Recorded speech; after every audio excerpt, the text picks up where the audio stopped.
So if you create your reality, does that mean that other people are just reflections of you? Do they actually have free will? Or are they just simply responding to your consciousness and your decisions? And if that is the case, then are we all just really living in a simulation? One where reality bends to our perception? Today, we're diving deep into what I think is one of the most mind-bending concepts in spirituality and manifestation. And that is, do other people actually have free will in your reality, or is everything driven by you? So in all my reading and study on manifestation, spirituality, and other topics, this is one of those things that I've just found fascinating. One of those concepts that is a little bit out there, and I've done a fair amount of research on it, so I want to share all of that with you today. And you obviously can come to your own conclusion on what you think the truth is as it comes to this. So first, to understand this, we need to understand how reality itself works. From a manifestation perspective, I talk a lot on this channel about, your outer world is a reflection of your inner world. So this idea is often summed up in this phrase of everyone is you pushed out, which means that the way people show up in your life is directly influenced by your beliefs, your expectations, and assumptions that you have about them and about the world. So if you believe that someone is rude, dismissive, or just not interested in talking to you, then they tend to act in ways that confirm that belief. On the other hand, if you assume that someone is kind, supportive, and engaged and wants to have a great conversation with you, then they'll often start reflecting that back to you. It's not that these people are changing, it's that your perception of them is shifting, and therefore they unconsciously align with that new version that you have created. But if we follow that line of reasoning, then we might question whether they actually have free will or not. So if we're saying that everyone is you pushed out, that you're creating your world, your inner world is projected out, and you're the creator, well, what about all the people in that world? What about this incredibly complex cast of characters? People you interact with, your family, your friends, people you see on the street or at the gym. What does this mean for all of those people? Do they not have free will? So let's think about free will for a moment. Most people believe that they're making independent choices. But in reality, and this is just like a thinking exercise, but how many of those choices are actually just conditioned responses? So I'm not trying to answer the question just yet, but just dive a little deeper on this concept of free will. For example, if someone has been raised with a certain belief system, then their decisions are shaped by that world and that system of beliefs. So their actions are in a way their reactions to their own subconscious programming. So what's really crazy here in this thought exercise is that if these people in our world, if they're already acting and running on these mental scripts, then maybe what we call free will is really them having these preconditioned responses playing out in a predictable way. And then if that's true, then what if your reality is simply responding to these scripts, right? And again, I'm not saying that I agree with this, but these are some of the different ways we can look at it. So if that's the way we look at the world, then now let's go to simulation theory and approach it from an even more interesting and crazy angle. So many of you, I'm sure, have read or heard that countless people throughout history, scientists, philosophers, and others, have said that we're essentially living in a simulation. So think about it, if reality is a simulation, if it behaves like a video game, well then the people, the events, and circumstances are rendered and brought about only when you observe them. So this is where the term NPCs comes into play, a non-playable character from video games. So in a video game, NPCs follow a programmed set of behaviors, but their actions are only triggered when you interact with them.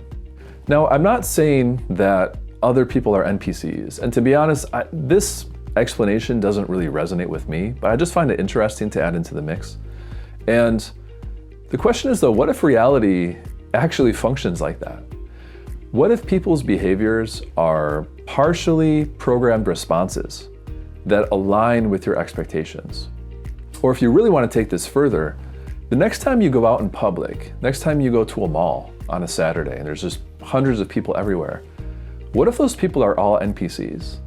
By you walking in, interacting with them and seeing them, and you're creating that reality. Isn't that, I mean, if you really want to go down a rabbit hole, you can really explore this whole world of simulation theory. I find it fascinating. Personally, it doesn't resonate with me as much as, sort of this middle road that I'll get into in a moment. But just to sort of like, if you want to push yourself mentally a little bit, it can be really fascinating to dive into that rabbit hole. But I do think there's some truth to this concept in a way, in that when you shift your consciousness and you shift your perception of other people, it's true that they do then react differently to you.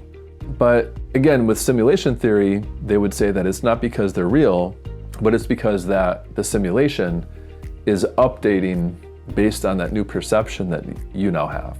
Look, take it or leave it. I'm not saying that's the way it is. But what's interesting is some of this aligns with what quantum physics suggests, that reality exists in probabilities until it's then observed. So if you observe someone differently, then their behavior in your experience updates. All right, so are you confused enough yet? So now let's go back to the question of free will and approach it from a few other angles.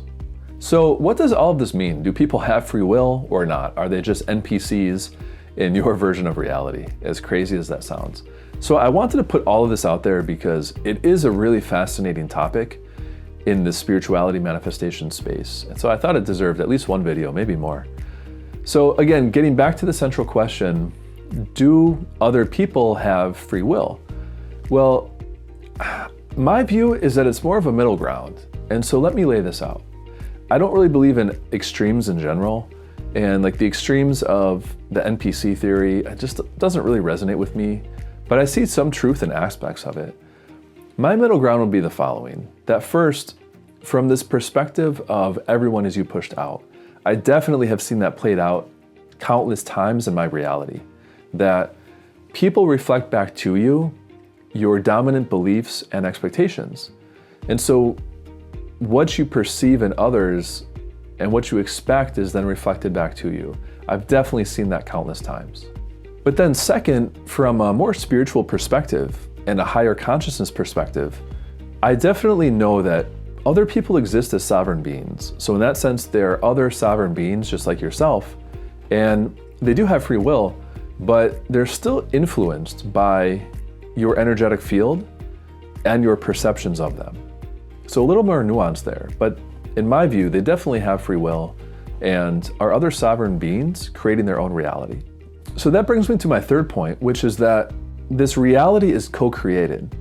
So what we have is all these different sovereign beings on this planet at this time, every one of us with free will and our certain perceptions of things, and we are all co-creating reality. And sometimes our reality intersects with that of others, and sometimes not.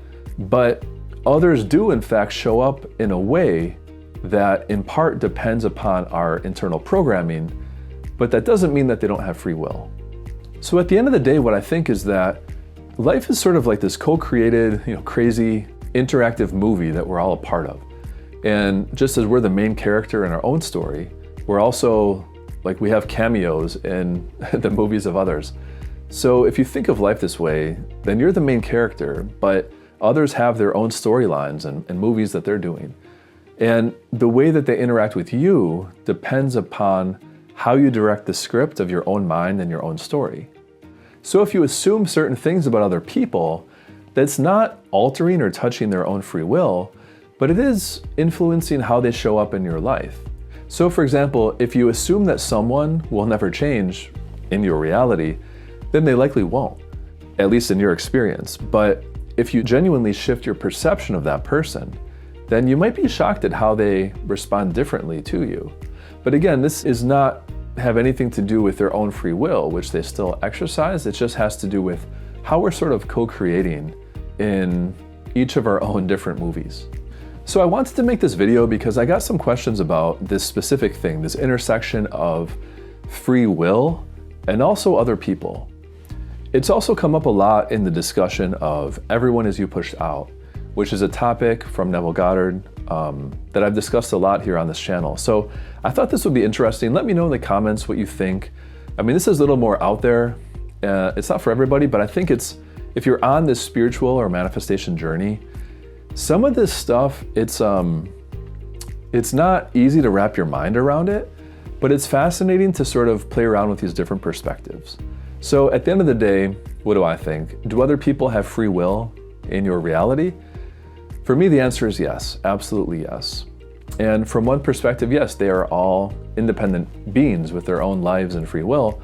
But at the same time, how they show up in your life, in your story, is influenced by your assumptions, your expectations, and your beliefs. So whether you think we're living in a simulation or not, one interesting thing you can do is notice how your perception of others at times unlocks different versions of those people around you. And that's true whether you think we're in some crazy simulation or you take more of the middle ground approach that I've laid out. But one thing I've found to be true is when you change your expectations and perceptions of not only other people, but even situations, then the reality changes. It's really fascinating. So again, let me know in the comments below what you think about all of this, and also if you like this kind of content. It's a little more esoteric, a little bit out there, but it is fun to make these videos. So thank you for watching, and I'll see you in the next video.